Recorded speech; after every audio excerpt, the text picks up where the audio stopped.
It had to happen at some point. Yes, Mansfield Town's unbeaten run is over.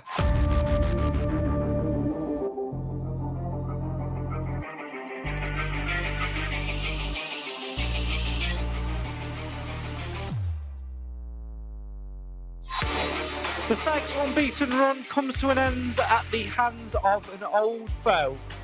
Port Vale, last seen celebrating at Wembley Stadium, now last seen celebrating in the North Stand after knocking the Stags out of the Carabao Cup.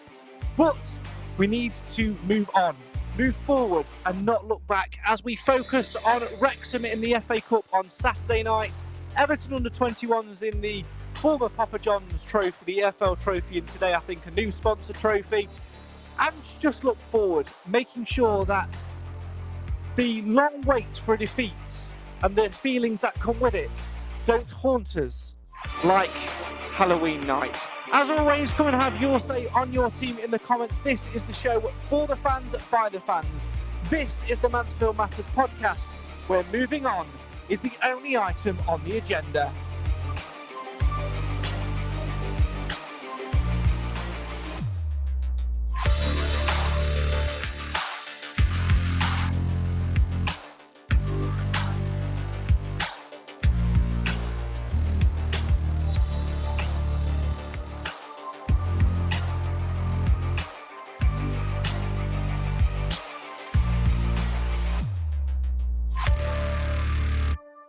Good evening and welcome to the Mansfield Matters Podcast. Hope that you're doing all right and that the disappointment of Tuesday night is not lingering too much on your souls. As always, come and get involved and have your say on your team. We'd love to hear from you tonight.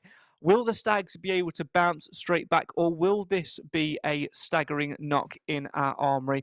Joining me to discuss all this evening, let's say hello and welcome to our parishioners, albeit in the virtual world. Let's first go to a living room in Sutton in Ashfield and say hello to the voice of the Stags, Mr. Alan Wilson. Good evening, Craig. Good evening, everybody.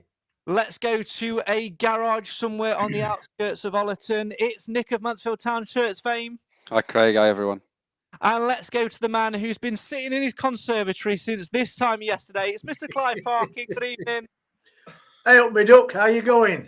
I'm all right. And are you all right? Have you managed to have a toilet and have a drink since last night? Yes, I've got a camping potty.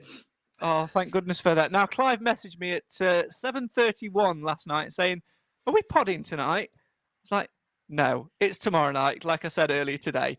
But you know, what I would say, Clive, is it was just you were eager to get on the podcast and talk all about everything Mansfield Town, right? Am I ever anything else? Exactly. And the reason is, of course, Mansfield always matters. So, you know, once you've got through the next hour, Clive, you can go and have a walkabout, stretch your legs and everything, and go and see the outside world. Because I know you've been sat there for 24 hours waiting for the show to begin because you've refused to move until we That's did right. the I've got a bit of a numb bum. Exactly. Well, there you go. Right. Let's delve straight into Tuesday night then, Nick. The run had to come to an end at some point. It's just typical Mansfield, isn't it, that it had to be at the hands of Port Vale. Yeah, I think if it was going to be anybody, it was going to be them, wasn't it? But looking at the recent games, we just went out with a bit of a whimper. I think that was the main sort of annoyance. But after so many games, you can't underestimate how hard going 20 games, if you count Colchester last season, unbeaten. It had to end anyway. To say, I think 1-0 flattered us. I think they could have had quite a few more than that. But at the end of the day, we're out of the cut. I mean, I think how gutted we'd be sat here playing Middlesbrough in the last 8. So, you know, there's every cloud and all that. Now you see, I don't think I would be. I'd be. No. I'd be. Well, maybe. But we don't beat Middlesbrough in cups, do we? We lose 3-2. That's just the rule. But I thought Can I just correct you, because you're not old enough to remember, but in our glorious cup run in the late 1960s, we beat Middlesbrough 2-0 in the third round. Yeah, no, that's too far back for me, that, Clive. Sorry. Well, there you go. We beat Middlesbrough 1-0 away in '87 as well when we won the Freight Rover. So there you go, Nick. It's not often you're wrong, but you're wrong. Sounds there. If you were born if you're older than 40. Then you'll remember it. I'm just older than 40, Nick. Right. Only just. Yes, I remember us in the FA Cup against Middlesbrough in the relegation. When that man behind me, Mickey Boulding, got chested. He did. That's by Robert Huth's boots. He did. Did. So Yeah. maybe we had a lucky escape, but it was disappointing all the same, Alan. I think, like Nick said, it was. We weren't beaten by a good team, were we? We were beaten almost by a bit of a whimper. We were sort of the masters of our own undoing, backing off, and almost being a little bit too overconfident at times, and not really taking the game in our stride as we needed to. It's like Nick said, I don't mind losing, but when you go out on a bit of a whimper, apart from last 15 minutes where they had a bit of a go, they just nullified us. They did their own work on us again, Craig. I think I don't know whether it's Flickcroft or somebody must be up high there that does the work on us, but they just nullified us. But we did also look a little bit leggy, to me, in my opinion. We tended to look a bit leggy. Now, whether that was they made us look leggy because of the way they were passing the ball, and they just seemed to be a yard quicker. They got the second ball each time, and it just wasn't to be. Simple as. It was a difficult one because I agree on the leggy comment. We made one change from the Saturday, which was, of course, enforced with Lucas Akins out out injured and unavailable for that night.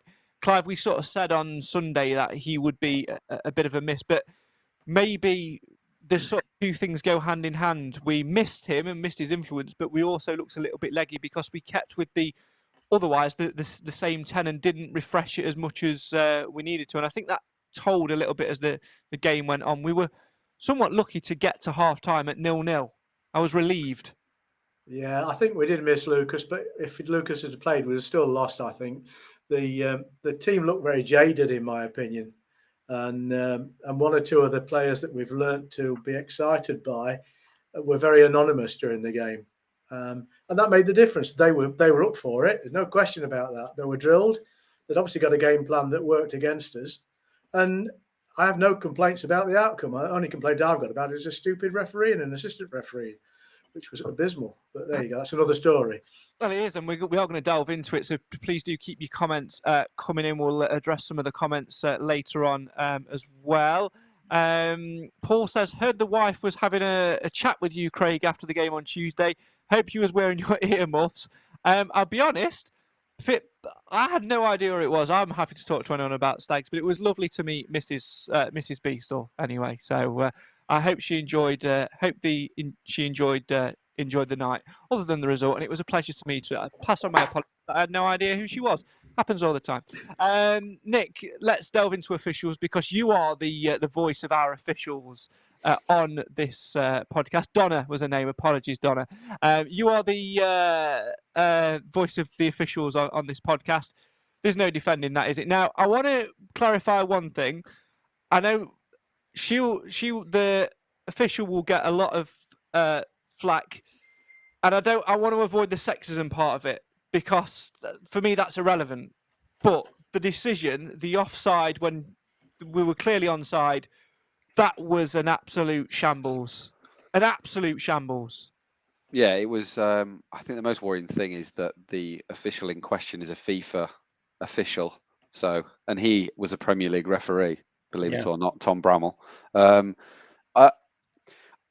I can see how it happened, but it doesn't make it any better. It was atrocious because I even think the Stags players ran an extra yard to make themselves even further advantage because they knew the player was back, and I think everyone saw he was back. She just clearly wasn't looking.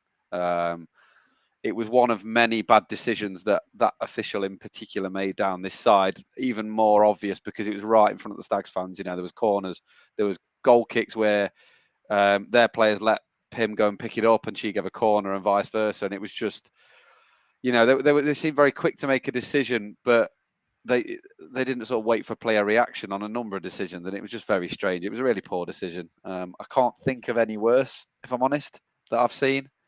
You know, Nick, to be 25 yards onside is pretty horrific. Nick, don't you think that the real responsibility is with the man in the middle because he has the power to override or to choose to ignore correct? Yeah, his assistant. And as an amateur referee, I was used to say to my assistant, bear in mind these are club players who are normally running the line. Look, if you give me a flag and I choose not to take it, I'll gesture to you to say I've seen it, but we're playing on. And that used to work. Now, I don't see any of that now. I don't see any opportunity for so-called professional officials to contradict one another. No, It's almost I like think, they're playing to a script. yeah, I think it's different in that situation because it's like when I used to officiate, I did end up having my own linesmen, and you do treat them very differently. So if they put the flag up, you do inherently trust them. And this situation, he should have been aware that guy was there. It was blatantly obvious the guy was there. And the referee should have been watching it anyway because the players were wrestling themselves to the ground anyway. So I think he was obviously too quick to blow his whistle, and then they both realised quite quickly that it was a problem. But It will should be never have happened in interesting. the first I'm place. sure we'll never get to know, but what the assessor in the stand made of it all. Yeah, obviously it'll be put down as an error, and they'll get marked down for it. But it's very disappointing, isn't it? Especially when you get better officials, you assume you get better decisions. But And it's nothing to do with her gender either. I mean, No, she's been that to makes town no ground difference. before and had a cracking game in previous times, and she's pretty much proved herself as a competent official. Yeah, so I don't think it's anything to do with her decision- being a woman, really. That decision isn't the one actually. That is a one-off, and it happens, and everyone makes mistakes. And she absolutely should have seen it, but she didn't. It was some of the poor throw-ins and letting them take free kicks 20 yards further forward, and that was more annoying to me as a fan than a one-off decision that they should have got right and got completely wrong. It was the consistent bad officiating. But like someone's pointed out on the side, that we could have had a Port Vale fan refereeing, and we still, or a Stags fan, and we still would have lost. That wasn't the reason we lost, but poor nonetheless. No. I think it's a good point actually as well, Alan, to not get bogged down in that decision too much. The ultimate thing is, we lost to a goal which was cheap to give away before that. We weren't quite good enough.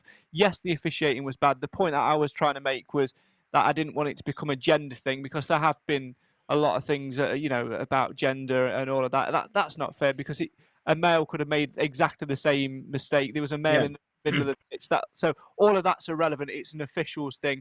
But I think the other point is also we didn't go on and score from it, and then it was pulled back. It could have been worse, is what I'm saying. Yeah, and also when Flint asked about the question, didn't he get booked? Yes, but I can understand why Flint got booked, because it was the manner in which he approached it.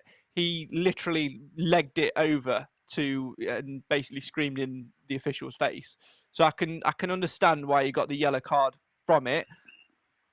Whether, I guess by the letter of the law, that the way he did it is a yellow card, but he's also, as captain of the club and of the 11 that's on the pitch, also the one who is well within his right to question said decision. So there's arguments you can have about that all day long, isn't there? But I think ultimately we can't be pinned down on that one decision being the difference in the game.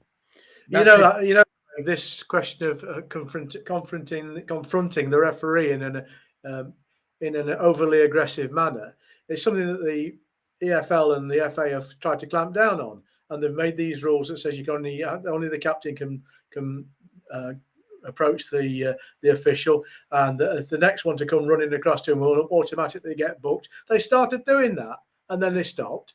And if you watch any televised game now, there's always referees being berated by players. So it's that old C word again, isn't it? It's consistency. He chose to book our captain, maybe correctly, I don't know. But the next time you watch a football game, the same thing will happen, and no action will be taken. Yeah, that's the problem. And there's another whole conversation to be had around this here. Let's have a little look at some more of your comments coming in. Please do keep them coming in. Have your say on your team in the live feed. If you listen to the audio version of this, make sure you come and join us when we're next live. Check it out on social media to find out when we're next going to be on the Intraconnect. Ross says there was a lot of bad calls. Mark says, don't mince words. She was shocking. End of. I agree with that. Chris says, I think that's probably the worst decision I've ever seen. Matt says, how she didn't see their captain, who was on a yellow anyway, holding Flint, is beyond me. Chris also says the referee did correct her later in the game when she got another one wrong. Tim adds, the offside was unfortunate, but to be fair to her, she apologised to the bench straight away, something I've never seen before.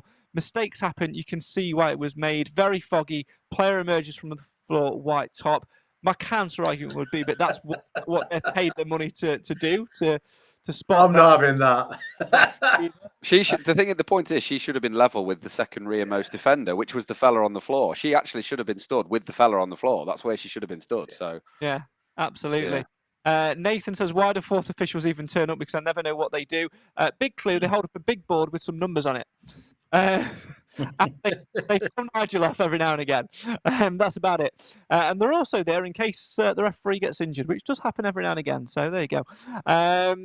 Paul says, do these officials need to go back to ref and linesman school? Is there a ref and linesman school? Do you just go on a course at some like business centre somewhere or just get like pick your whistle out of a lucky bag? Because I think some of them have done that. Yes, I think they've won them at a party. If you get rather bad, I think they demote you anyway, don't they?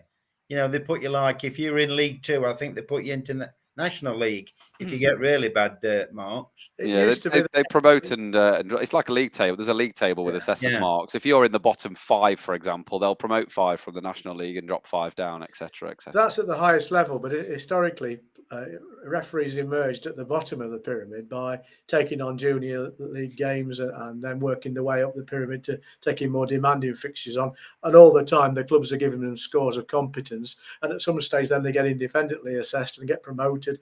And it can be a long journey to get to the point where these officials are at. I know as a referee, I left it too late to even think about having that length of journey. Plus, probably wasn't good enough, but the reality is, Nick's right. She had one job to do. The official had one job to do and didn't do it on that occasion. But sadly, not on just a single occasion. There were lots of things that aggravated people's view of the officials on that day. I chalk it down to a bad day at the office. The next time this individual officiates, they'll do a better job, I'm sure. And to be fair, the reason that Clive never made it is because he always turned up 24 hours early, which is very accurate. I think another thing as well is, Alan, we were at an evening last season when they sort of did the evening with, and I think it was Ollie Hawkins, James Perch, and can't remember who else was there that night. But they were talking about referees because we were going through the same thing of poor decisions. And Perch himself, obviously nearing retirement at the time, was would he ever go on to be a referee? And he made a very good, valid point that why would you be? And also the process of getting there just takes far too long. Yeah, he did. He made that point. It was David Sharp and Nigel, the other two that were there.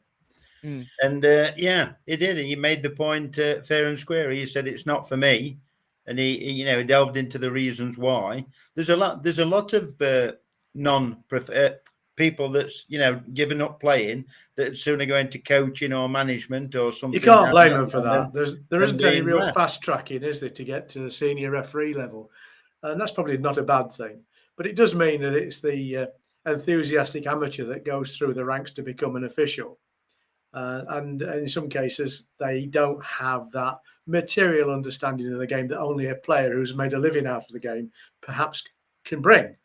But that's pretty much true across the whole level of officialdom in football. I don't think it's peculiar to our league or even to the British League. I think it is the case everywhere. Keep your comments coming in. Richard says their defender was so far back in play that the assistant clearly didn't see him. Although she was obviously not watching the game, but the ref should have overruled. And then to make matters worse, Flinty gets booked for pointing out the glaring error. Ross says, I think the amount of poor decisions lowered morale and seemed to be against us all game. Keep your comments coming in as well. Chris says, as bad as the officials were, we just weren't good enough on the night. And I think, Nick, that is probably the point in which we need to focus on really. We've been on such a good, solid run, 20 games, like you say, if you stretch it back to Colchester at the end of last season. Some games we've not been good enough in, but we've got away with it and we've not been punished for it. On Tuesday night against League One opposition, who were on a bit of poor form prior to that game, they'd not won in 6 and only scored 1 goal in 6 as well, and slumped, I think, from third in the table down to 18th, including a defeat against their former manager as well on home turf the game before. In some respects, maybe we were a little bit arrogant towards it and thought that the game was won before we'd even kicked a ball. But the fact is, we got caught out and we weren't good enough. And we have to address that more than we have to address the officials. Yeah, I think the biggest difference I thought was that they looked like they were playing without any fear or any consequence. And I don't know why we would play with any of that, but they looked like they had nothing to lose and they'd lost a few games in the league, bit of a free hit away from home. They could just go and play football against a lower league team. And I think they just played us off the park, didn't they? We were a yard They were a slower. better team. But the other thing is they weren't carrying with them a 19-game unbeaten rucksack. No, You well, know, I think that's the sometimes thing. when you've got that to protect, it's an added responsibility that you could do without. Yeah, I think that made part of the difference. I think they played a lot freer than we did. I think my biggest, I suppose, one praise I do want to say was how good Lewis Brunt was. I thought he was fantastic. I thought he marked Ikpeazu, if I say his name correctly, out the game. I thought when he played us last time, he battered us for Middlesbrough. Obviously, a completely different side, but I thought Brunt managed him really well. I thought he went on to Brunt because he wasn't going to get anything out of Flint, and then proceeded to get absolutely nothing out of Brunt all game, which I thought was a real positive for a young man of his inexperience to play like that. But then I think as soon as it went transitioning past the midfield, it just went nowhere, did it? And it kept coming back. The centre of midfield was the poorest it's been, I think. We looked kind of lost, and I did see an average map of where we were in terms of where the players were. And we were literally in a bank of almost 6 and then 2 and then 2 players. I think it was Keeler Dunn and Swan, whose average pitch map was literally on top of each other. And I think that was half the problem. It just, as soon as it went beyond the midfield, it just got lost. And I think it was very similar to Walsall. I don't think we played particularly well against Walsall, but they weren't a very good team. That helped. But I think we just got found out by a side in a better league who have got Premier League loanees who were very good. Yeah, and that 6-game run they had without a win, they were missing a lot of those players as well, and they got players back at the right time. And I think, like Nick's just said there, I completely agree. I said it on Sunday, actually, that we weren't at our best against Warsaw, but got away with it. Yeah. I did sort of feel during that game on Saturday that our midfield wasn't at it, wasn't good enough in terms of like being physical and doing what we need to do. Almost like we needed Kieran Wallace in there. Bring him back. I'm going to start the campaign now.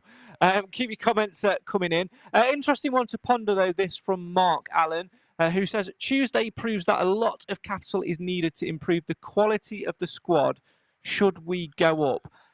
I can see why that comment's been made. I don't necessarily agree with it because I do think that we've got what we need. I think probably 90%. We do need to add that little 10%.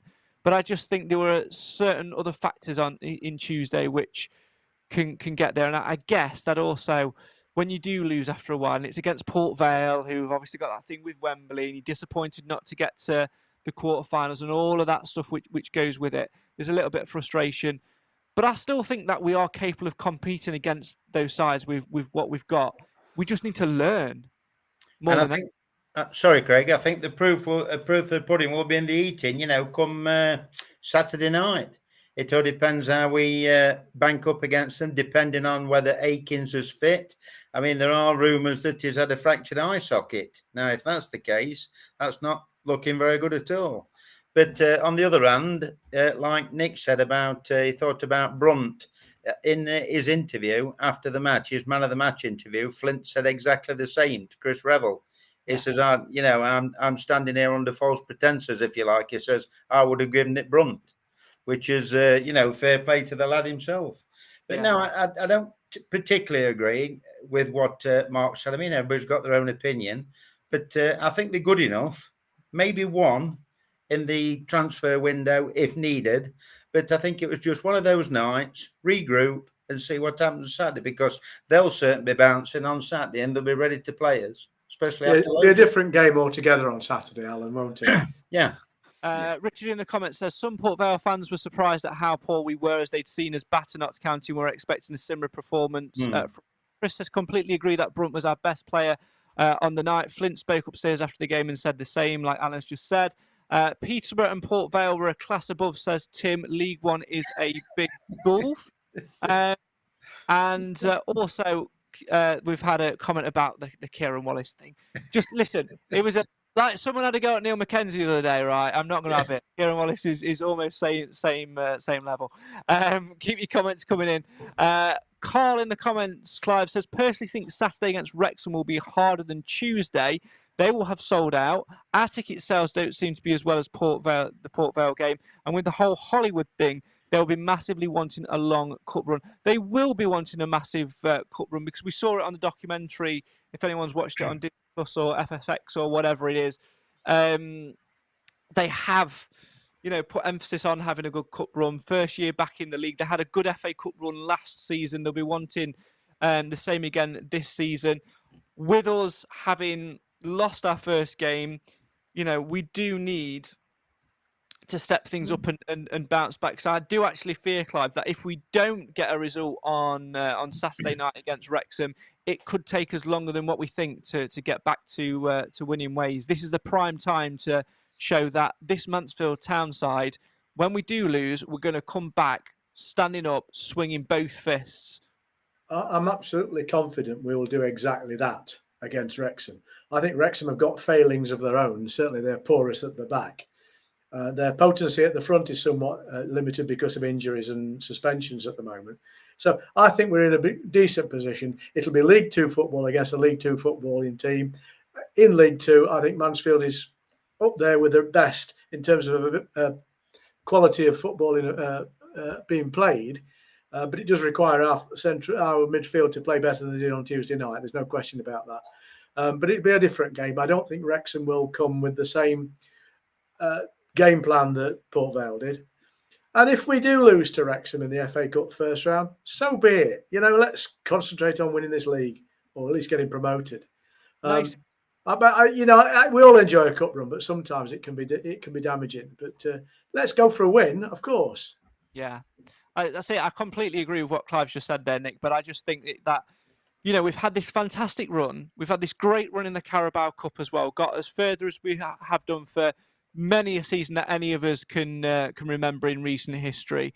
And we didn't get that big tie. We didn't get that big game. We didn't get that reward. And the only chance we've got to get that now is the FA Cup. So I think there's a little bit of that in there as well for me, that I want to see us rewarded. There's no reason we can't get past Wrexham. There's no reason we can't get past anybody in round two. And then round three, there's much more bigger teams in there than what there is in the Carabao in terms of getting that reward. We do deserve a reward, don't we? Yeah, we do.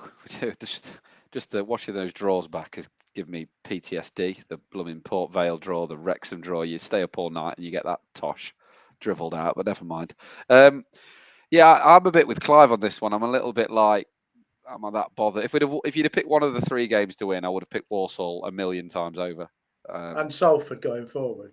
And Salford, especially if you could pick one of the next three, it would absolutely be Salford over these two. But I get it. You don't want to lose two on the bounce, because two very easily does become 3 and 4. And Nigel Clough seems to be, because I've done a hell of a lot of research for shirts and stuff, and I've been looking at fixtures, and you do see with Nigel Clough, we have a lot of patterns. We will win a lot, but then we switch and lose a few. So I do agree with you completely, Craig, that we don't want to lose 2 in a row, and then all of a sudden you're out of both cups in 4 days, and you're going on to Salford having lost 2 in a row. So I'm a bit sat on the fence with it. I'd be more than happy if you changed a few players round. I don't think we need to be, because we're playing Tuesday night again, aren't we? This is in the Bristol Street Rovers Body Shop Challenge or something, isn't it now? They've replaced the pizza with a car, which I don't know if you get money off a Bristol Street Motors car every week as you did the pizza. You can't get a stuffed crust Fiesta though, can you? That's the problem. You get stuffed. Yeah. So I don't know. I'm a bit on the fence, Craig, on that one. I completely understand the merits of both. I've got a feeling we might lose, but I don't think there'll be as much pressure on us, Nick, as there was on Tuesday. No, but they can't be as bad as they were when they played us. The only good, decent player was the fellow in luminous yellow between the sticks. The rest of them were pretty bang average. I imagine they won't be as bang average this time. Listen, I'm supposed to be the pessimist on this show. Sort yourself out, Nick. Come on. Come back. We're going to talk about some positive news in terms of returning players. We'll have a look ahead at squads for the next 2 games. As Clive rightly said, we've got Wrexham in the FA Cup on Saturday night, and then Everton under-21s in the Bristol Street Motors Papa John's Milk Cup on Tuesday evening as well. Then Salford next Saturday, and then Burton Albion the following Tuesday night in, again, the Bristol Street Motors left trainer. Craig, it augurs well, because we've won the trophy when it was involved in the motor trade. It was a Freight Rover trophy. So maybe that's a sign. And we Yeah. were sponsored by Evanston's Ford, so maybe we need to change our sponsor to some local garage. No, technically, we're sponsored by One Call Insurance, and they do Yeah, car. they do cars. The link That's is true. still there. Well, no, we're not. We're sponsored by One Call Insurance with a few letters missing. If you look at any of the One recent call, photos. sure. Yes. Yeah. Sure. Like that. Right. What do you lot think about a new chant for when we do win the Bristol Street Motors Cup in 2024? I'm going to hit this button, and we'll be back in 15 seconds if you're watching it, and about 30 if you listen to the audio version. Don't go anywhere.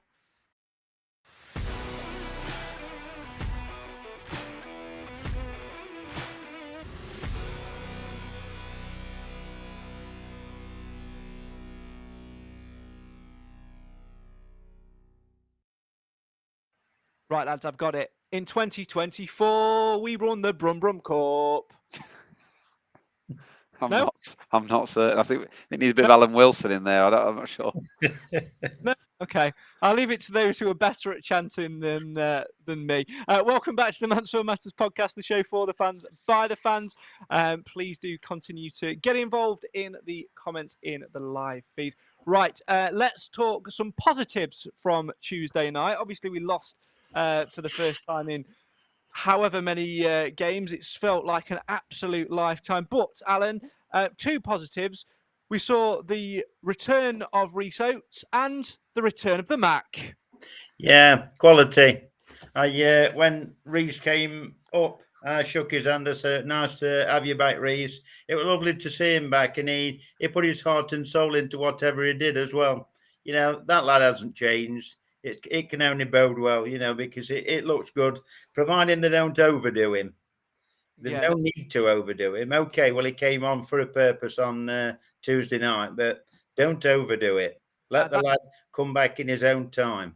That is the critical thing, what Alan has just said there, Nick. It's don't overdo it. Nigel Clough said after that, the physio said he could only do half an hour, and they stretched him a little bit. There'll be a lot of people now thinking, well, if Akins is out, let's get Oates back in. Let's rush him back. Let's get him back in. Let's explode that straight away. We have to be cautious, and let's be honest. Keep him on the bench for the Wrexham game, and we start him against Everton under 21s. Give him 45 minutes and see how he is. Let's softly catch him monkey, isn't it? Yeah, I don't think we need to. I don't think we need to rush him, do we? We've got enough players. I know up front we're struggling a little bit, but we've got Swan and Gale. There's no need to be playing Oates from the start. I was quite surprised he brought him on. Actually, I thought he might have given him a bit less time or brought others on, but he lifted the whole team when he came on. I thought the game changed a little bit, especially with Macca as well. I thought it's a bit like the Stags of old from a couple of seasons back. It just sort of changed I think we had a bit of a direct running threat, which we hadn't had all game. All of a sudden, he came on and was running at players, albeit his touch let him down a little bit, but he's going to be a bit rusty, isn't he? And I thought he changed the game for the positive. But like you say, don't go and start him on Saturday. And what we did do, Alan, in that little switch when we brought Rhys Oates on as well, I'm sure this would have delighted you. We got DKD back in the hole. Yes, yeah, where he belongs. And I think he looked a bit lively. I think he was one of the ones that looked a bit leggy to me to start with, but he looked a bit more lively when he went back where he needed to be. And I thought Macca looked good as well when he came on. He was very positive, going forward, and he put a couple of decent balls in, which is something that we haven't done all the rest of the game, especially Mr. Gale.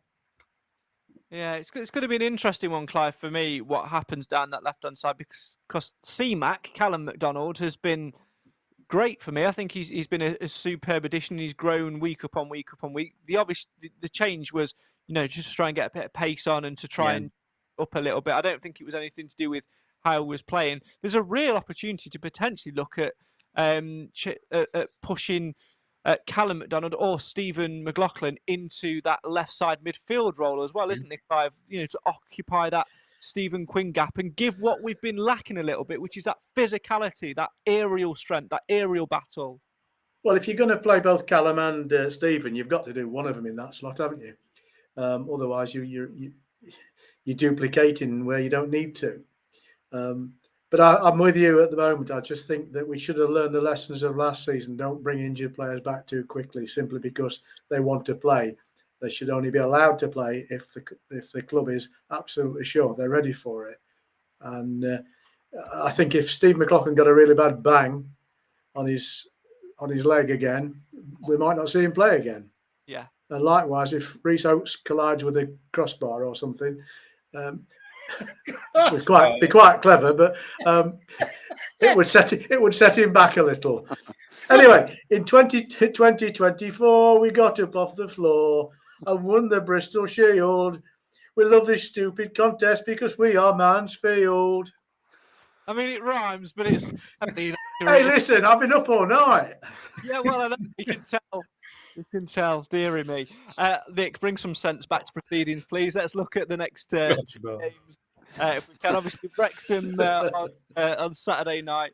I think it'll be a very similar team than what it's been the last few games, because I don't think anyone's done that much to miss out. I think, depending on the Aiken situation, it'll be interesting to see who he goes with up top, whether he goes with Gale and Swan, whether he goes with DKD up there with Swan or Gale and Maris in behind. But I think it'll be as we've been, because I don't think Nigel Clough will want to change too much. I think he'll want to give the opportunity for people to bounce back and to show that we do deserve to go on another run.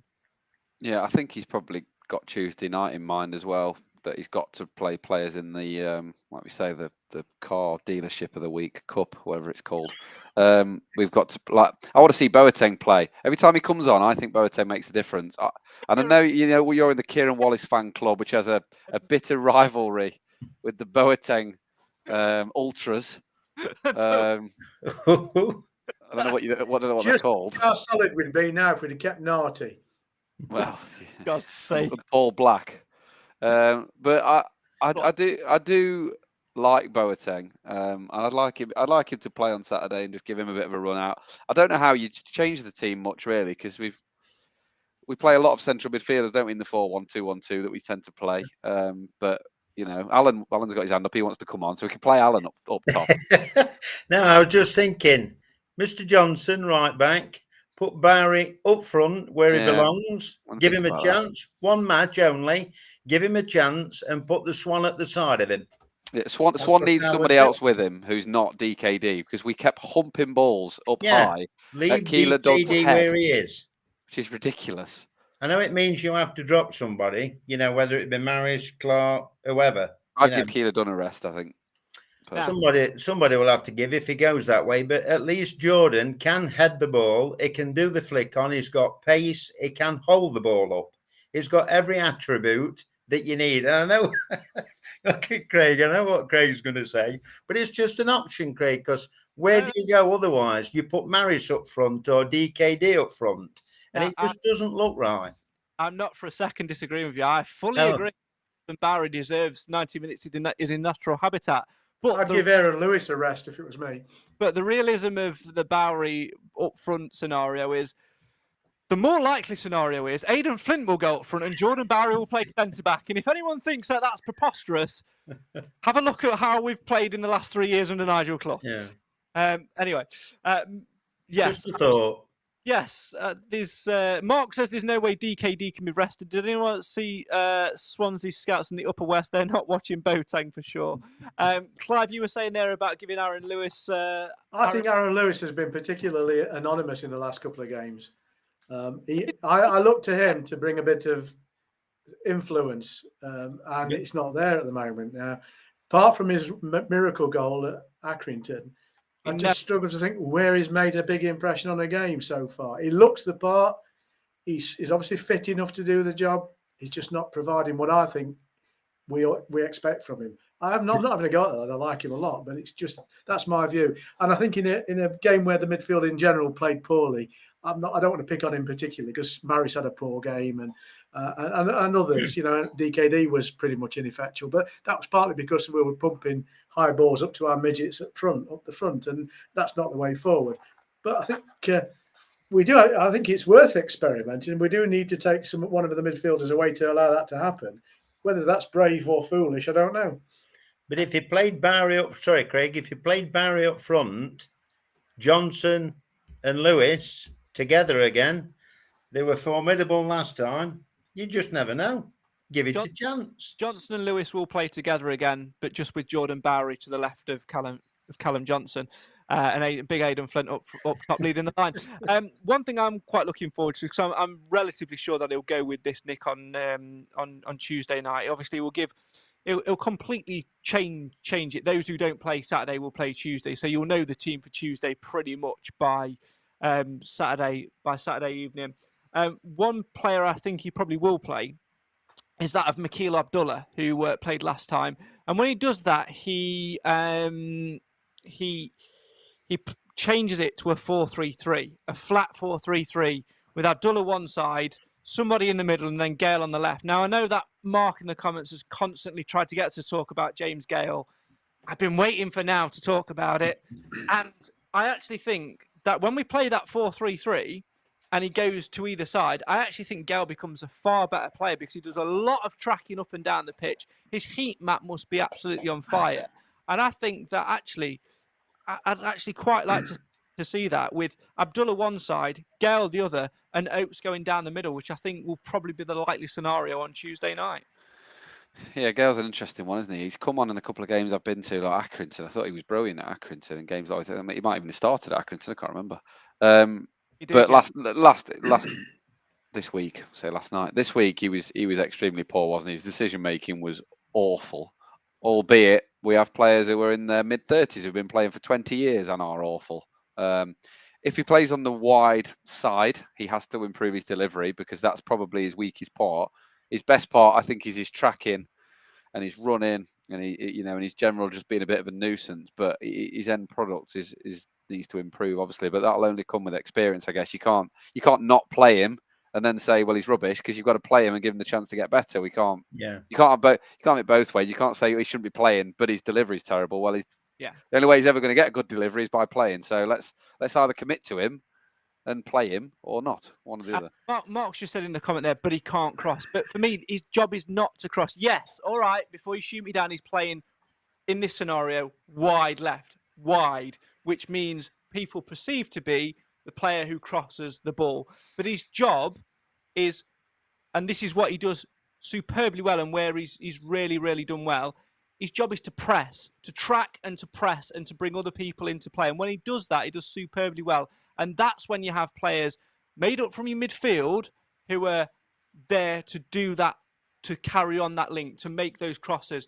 That's why you have Callum McDonald pushing forward. That's why you have your Ollie Clarks, your left side midfielders, your George Maris, your DKD to get the ball into the box. His job is purely to press that side and to track up and down and cover and break up play and really do that.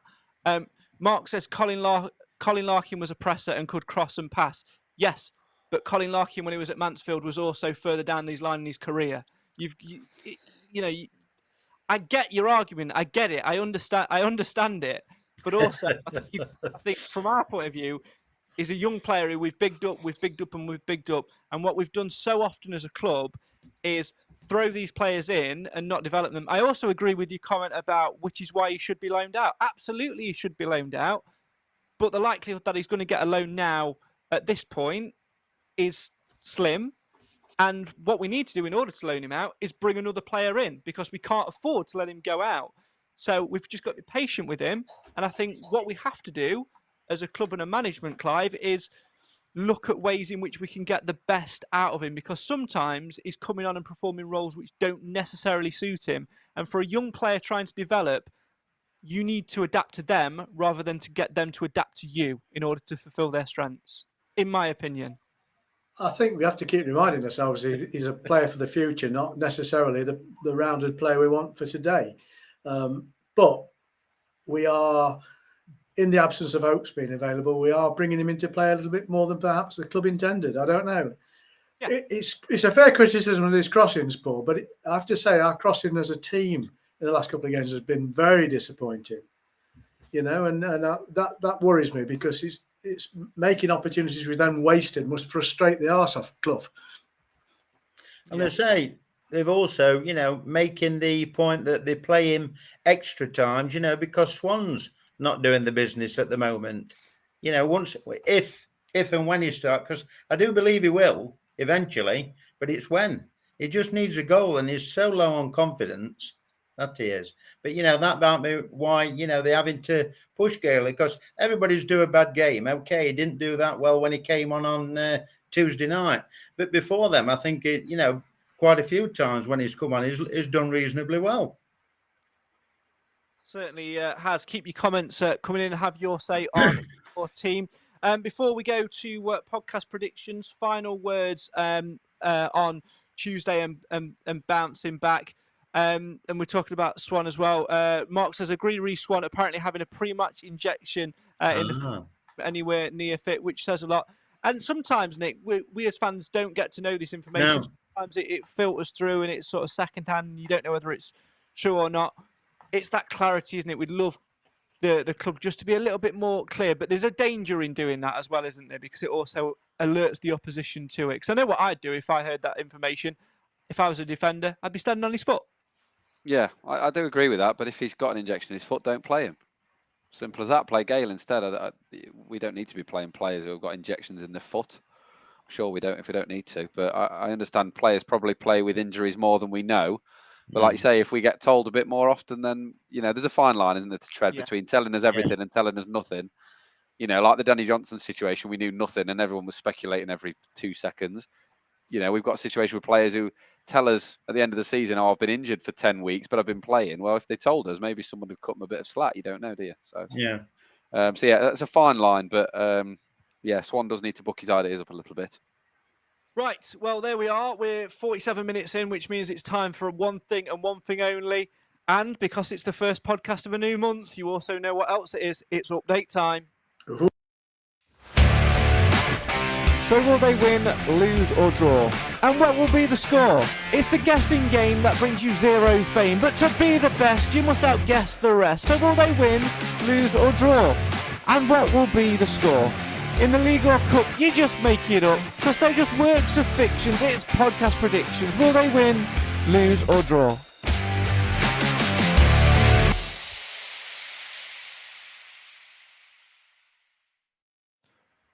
Right, before we get started with predicting for the next couple of games, let's have a little update on the league table, shall we?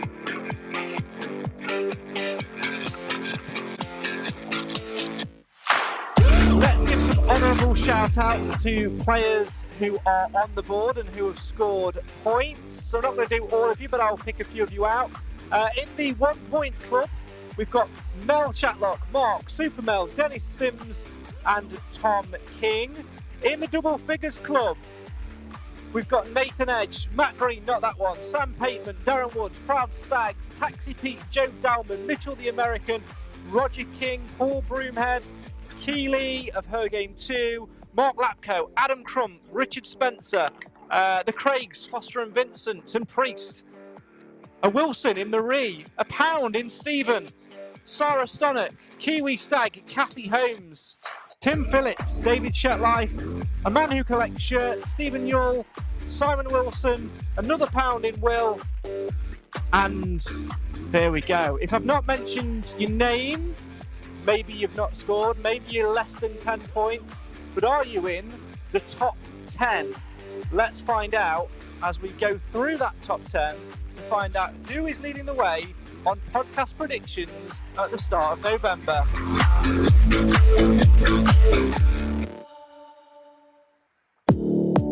Right, let's start off with the Mansfield Matters group, shall we? In 5th place on 12 points, it's the man who was the podcast predictions king before he had kids. It's Mr. Nathan Edge. I'm then in 4th on 26 points. And since Nick has remembered to fill it in via the link in the description, he's now on 31 points. I forgot twice this month, though. I'm going to add that into there. I forgot 2 games I've missed this month. Well, maybe if you'd remembered those 2 games, you'd be ahead of Cam on 33. I would. In 2nd place, because in joint first on 41 apiece, it's Alan and Clive. What about top 10 in general, though? I think Nick Felton was leading the way at the start for October, but is he still leading the way at the start of November?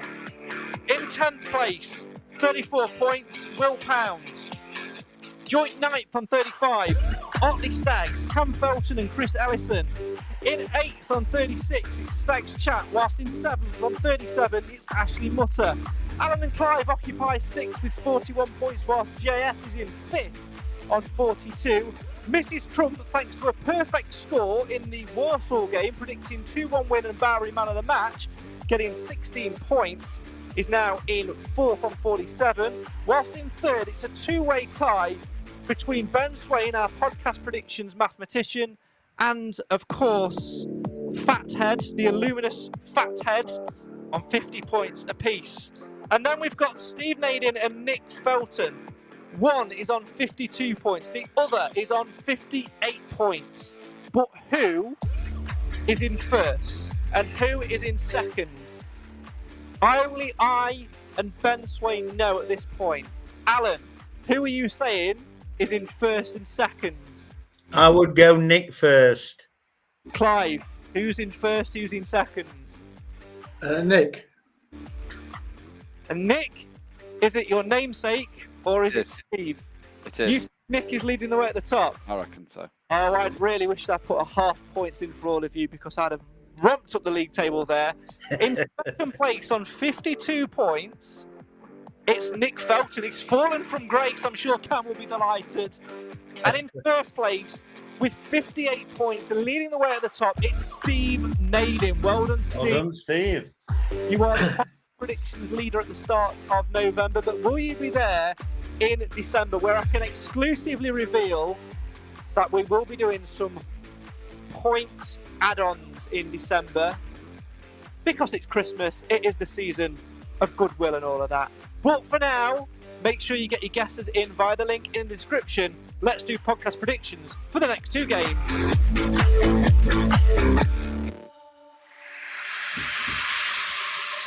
And we start with Wrexham, of course. Alan, Clive and I have already predicted for the Wrexham game, which just leaves you, Nick, to predict for Wrexham.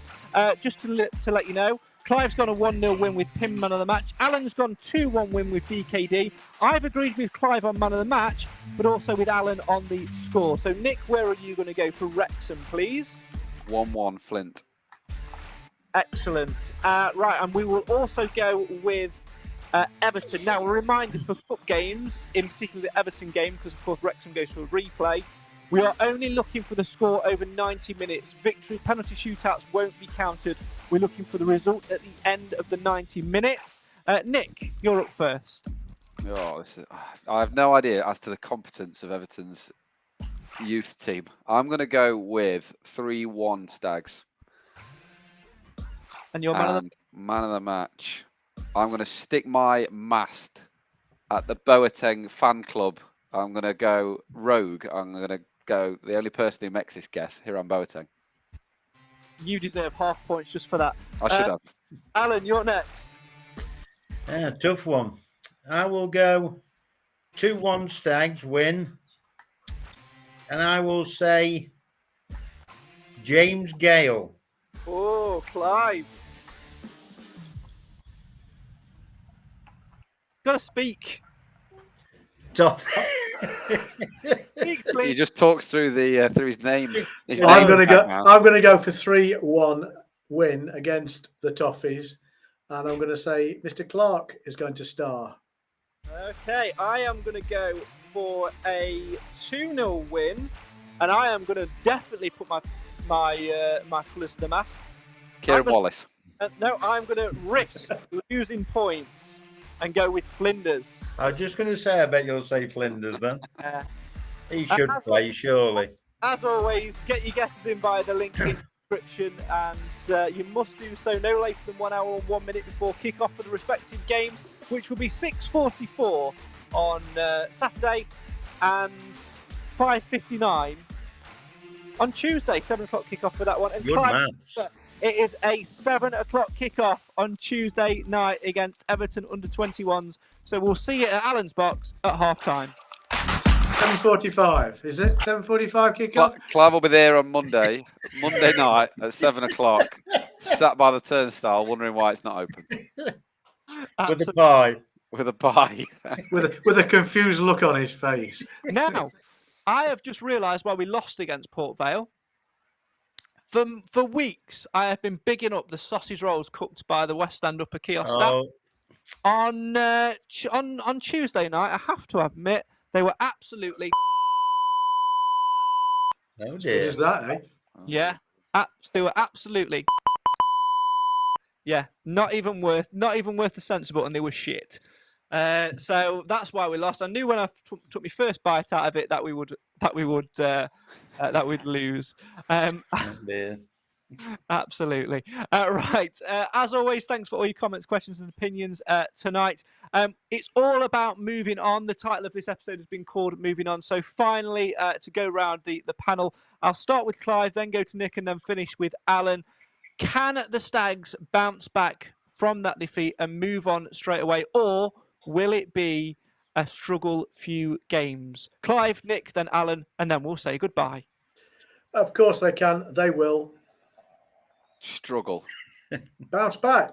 Struggle, Clive. We're going to be tepid on Saturday. Oh dear. Now We might still draw. I've gone for a draw, but I've gone for a tepid draw. They'll come out all guns blazing. Nigel will have a word with them. They'll realise where they went wrong on Tuesday. They'll come out firing Saturday, and it'll be thank you very much. Second round. Is that the Butchers?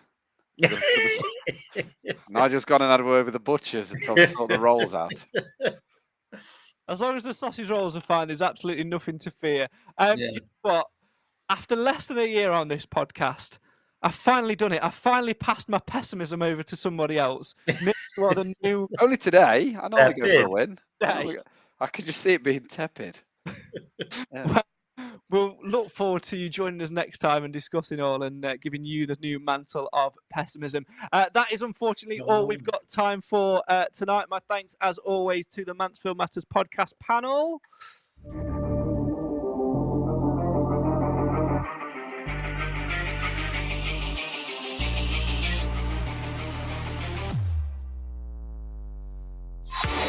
So after defeat in the Carabao Cup on Tuesday night, can the Stags bounce back in the FA Cup on Saturday evening? 7:45 against Wrexham, live on Welsh Channel 4. Make sure you get yourself to One Call Stadium though to come and support the boys as we look to be moving on. Let's move on in the FA Cup to round 2. Let's move on back to an unbeaten run. And let's move on back to high spirits. Let's get that pessimism away from Nick. Let's get some positivity back into Nick with his shirt gathering. And let's all continue to move on and enjoy a successful season. This is the show for the fans, by the fans. My thanks to all of the podcast panel tonight, and of course to you guys for watching and for listening at home. Make sure you follow us on all things social media to find out when we're next going to be live. And don't forget that the link for podcast predictions is in the description. Until next time, good night.